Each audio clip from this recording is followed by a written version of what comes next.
vele vabyela loko fikele ka n'wina ku swimalana swa wena ngo vuya na swona joni vele u xava homu yi khunga la ku vatiki va ta dyanya va ta va siyela nyama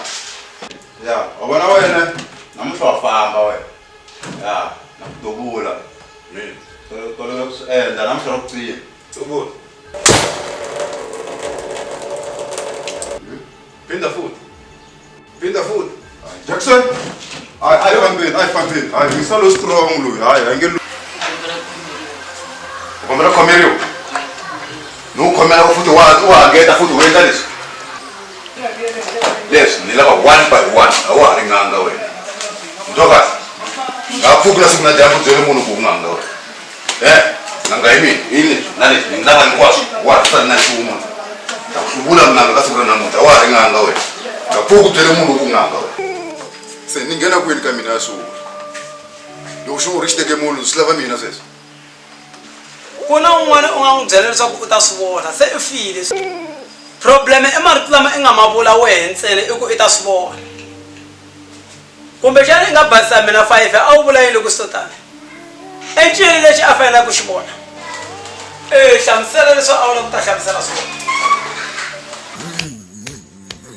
hayi 5 hayi ta swi vona a ntela sweswo a tlhela swi tsandzeka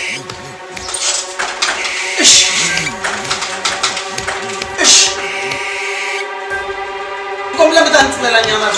sweswi loko ku komba ku xirikiti nyamalana loyi u tomi endlisiwa ku yini wa swi vona mo 1 2 3 mamu emang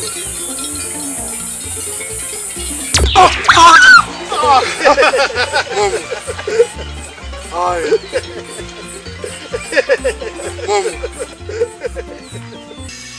Boys.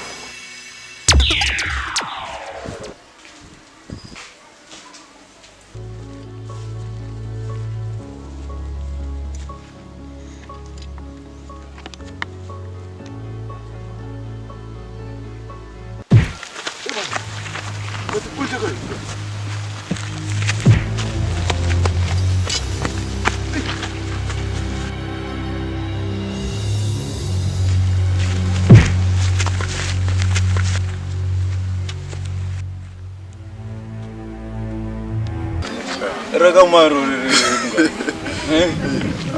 raga maru barambaro wa mphulo hinkwenu vanhu kwini akuna munhu a nga tlhariya lama nga kona vula kanjani ku vula njhona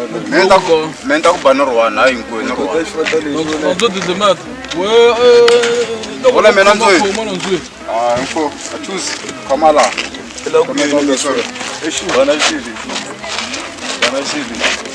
bana shili ngikuzela ntis bana shili vulavula musa